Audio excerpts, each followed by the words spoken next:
Howdy folks, I am Ruzkiel and welcome back to Let's Play Danganronpa 2, Goodbye Despair. In the last episode, well, that happened. Poor Nekomaru, was murdered. So, in this one, we're going to go ahead and begin investigation. I think what I will start with is basically everyone's account and then move on to the crime scene itself. So did Akane find anything?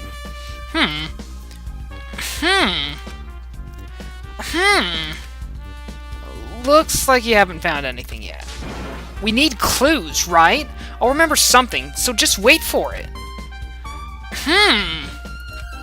Looks like that's gonna be a little hard. Oh, I remember! There is something I thought was weird. It happened earlier in the morning. You're going back that far?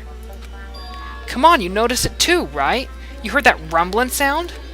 Rumbling. Well, we did hear a bomb go off. What was that sound just now? Was it an earthquake? But I didn't feel the ground move. Yeah, this just happened not too long ago. I guess I'm just thinking too much. I was sleeping pretty heavy, so I wouldn't think about how hungry I was. That noise woke me up. I ran out of my room without thinking, and after I did that, then what happened?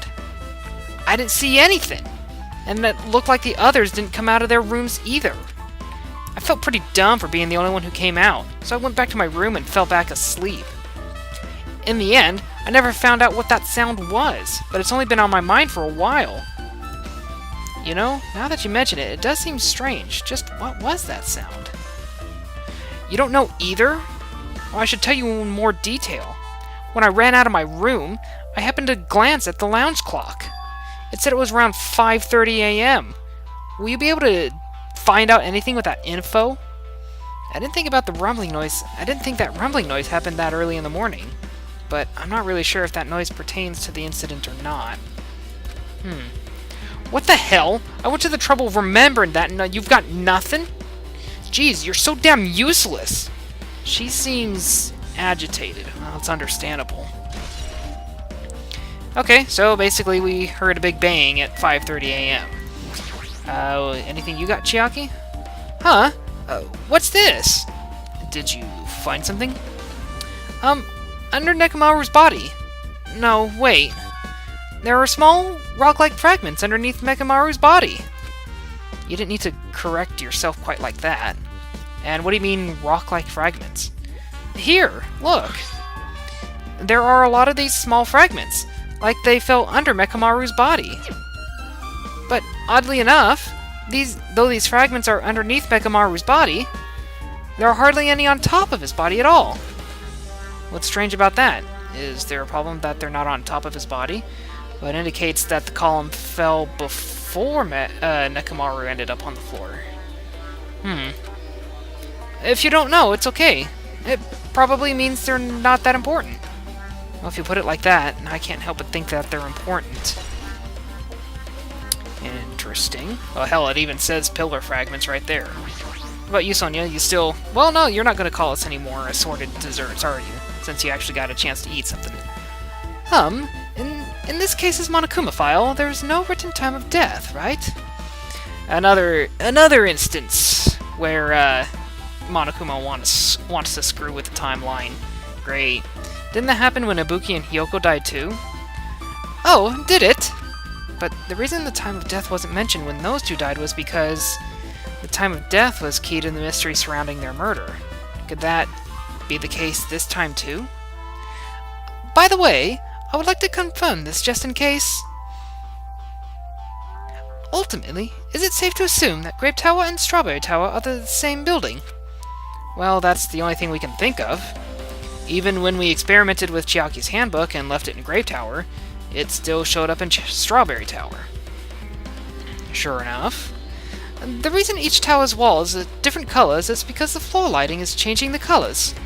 The reason Usami's floor portrait is different in each tower is because it is merely a projection. Yeah, that should be the case. Then it is decided. The two towers are the same building. Which means the scene of the crime is simultaneously Grape Tower and a Strawberry Tower. Grape Tower and Strawberry Tower are the same building. How does that pertain to Nekomaru's murder, though? I guess maybe we'll find out.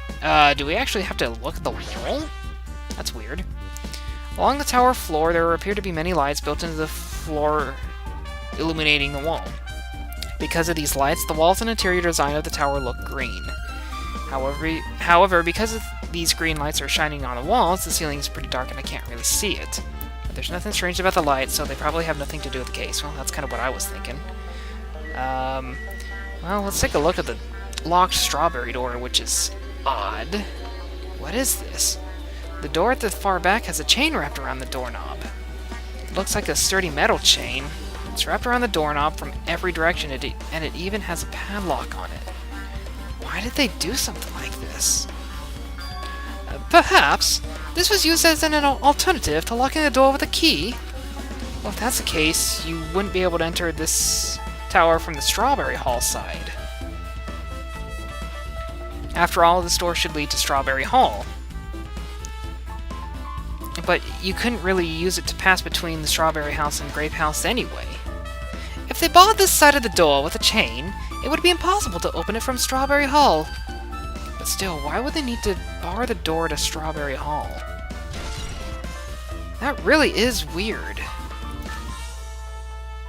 I'm not sure. Anything going on with the illustration? Probably not. It's a picture of Usami's face with grapes in her mouth. There's nothing all that strange about it, though. Didn't think so. Okay. Can I not really look at the pillar? I mean, I can look at the top part of the pillar with Nekomaru's oil on it. The pillar next to the door is tipped over and broken. Did the pillar break when it fell over? Not just that, there's a strange liquid on the upper section of the pillar. Is this Nekomaru's oil? Holy crap, they actually called it oil. This is the only pillar that's tipped over. The other one is still standing. Plus, behind me is the door to Grape Hall. Assuming we're seeing the current image of it. The two pillars on each side of that door haven't changed either. They're not tipped over. So just the one might mean something. I see! I got it! Got what? This pillar is the weapon! The killer used this to beat up Coach Nekomaru. This huge pillar? If you got socked by something like this, even Coach Nekomaru wouldn't stand a chance. Yeah, well, that's impossible. It'd be way too heavy to wield as a weapon. Hajime, grab that end over there! Huh?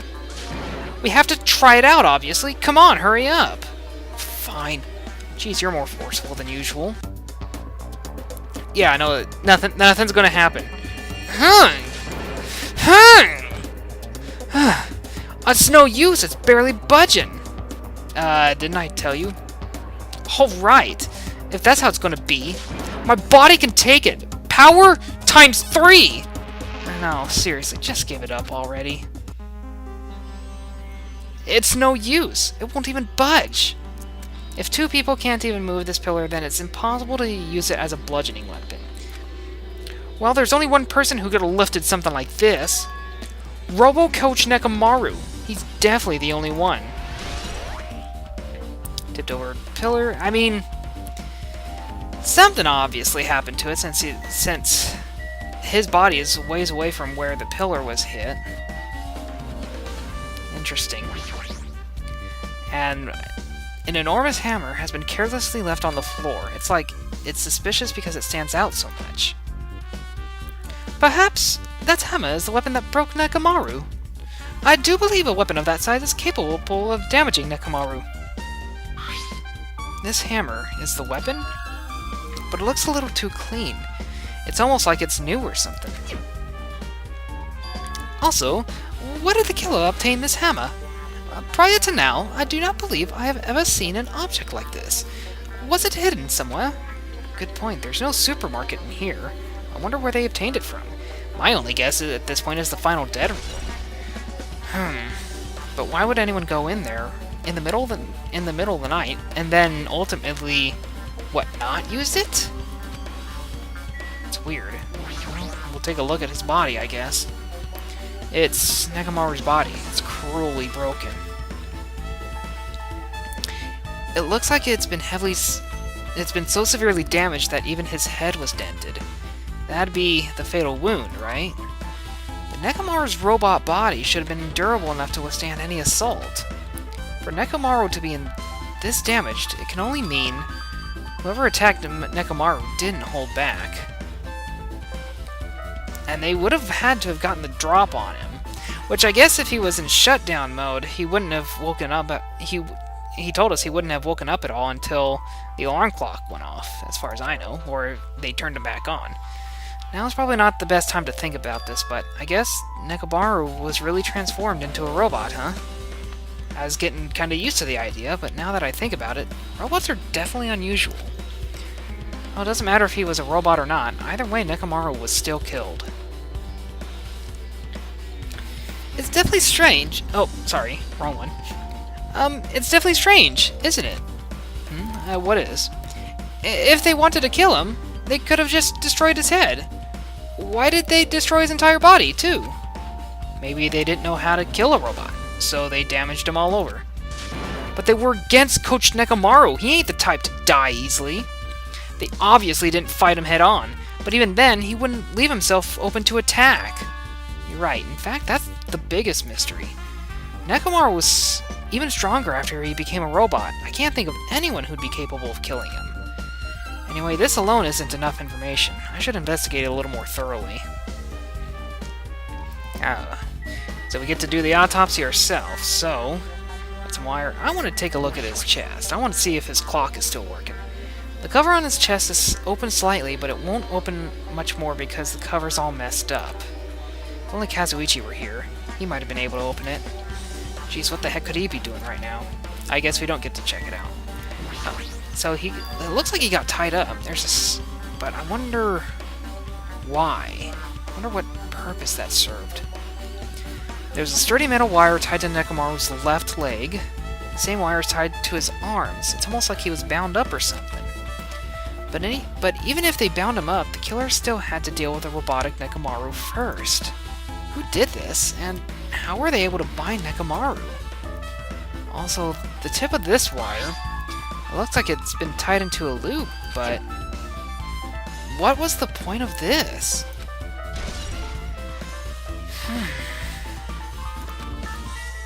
It's kind of like they tied him... If the pillar fell first, that much is clear based on the fragments we got. Is there anything else? Oil. We'll take a look at the oil. This fluid flowing out of Nekomaru's body. Based on the smell, it seems like oil. It seems to be flowing heaviest from Nekomaru's head, probably because that's where the fatal blow was dealt. It's oil. For Nekomaru, this might be similar to normal blood in humans, which means all this oil is just a pool of robot blood. Anyway, that's a whole lot of oil. It's not going to be easy to clean up. No, now's not the time to worry about that. And it looks undisturbed, too. I didn't think about it until just now. Well, with the exception of this wipe here, everything else looks like it kind of is as it is. That's kind of the only thing that seems to have been... Seems like something happened, but it could just be part of the art, too. So let's take a look at his head. There's something protruding from behind Nekomaru's neck. Is this... Oh, it's gotta be his wake-up switch. That's right. It's a cutting-edge function that puts my other functions to sleep, even if I have insomnia. Just press a goodnight button on the back of my neck, and I'll be forced to enter sleep mode.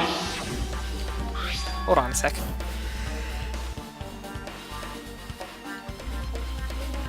Maybe the killer pressed this button and made Nekomaru enter sleep mode. Still, it's hard to think the killer was able to press a button on the back of Nekomaru's neck. Even if Nekomaru were ambushed, it still wouldn't be easy. Because it looks like you kind of had to break glass in case of emergency sort of situation. I guess for now, this is all I can investigate at Nekomaru's body. So, I guess that gives us the go-ahead to back off. Is there anything else in here? That might be it. I've checked out everything out in this place that caught my attention. There's gonna be something else somewhere. Chiaki, you got any ideas? What is it? You seem lost in thought. The final dead room. The final dead room. What the heck? Why are you bringing up that place all of a sudden? Well, the hammer on the floor, the chain wrapped around the door at the far back, and the wire that tied up Mekamaru.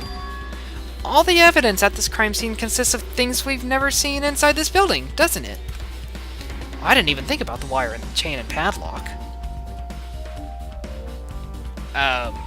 Damn. Nice catch on those items. But as long as we can't leave, then there's no doubt that they came from somewhere within the building. So that's why you mentioned the room. Monokuma said beyond that room there's an ultimate weapon in a place called the Octagon. Yeah. So if we think of that place like an armory, then that's where the killer obtained their tools, right? If so, let us go confirm it.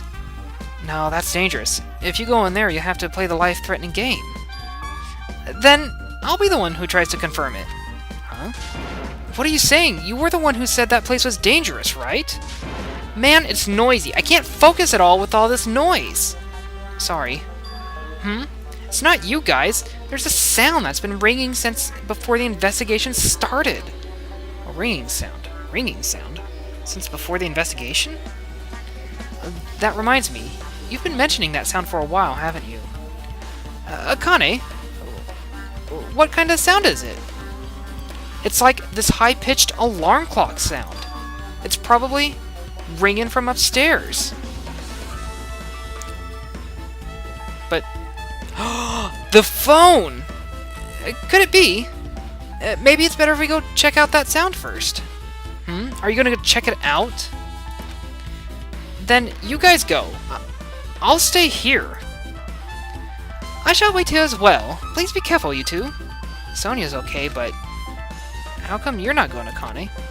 Well, that sound is annoying, and I don't really feel like leaving. Hajime, it's okay if it's just the two of us. Come on, Akane. Come on, Akane said she wants to stay here. Well, she wants to be with Nekomaru. I mean, we all saw her earlier. She totally lost it.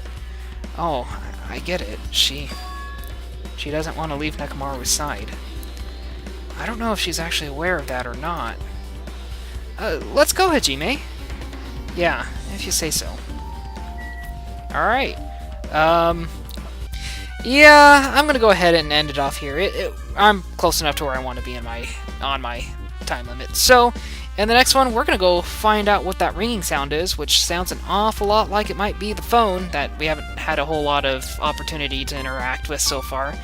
So, in that case, I want to thank you guys for watching, and I will see you in the next one. Farewell.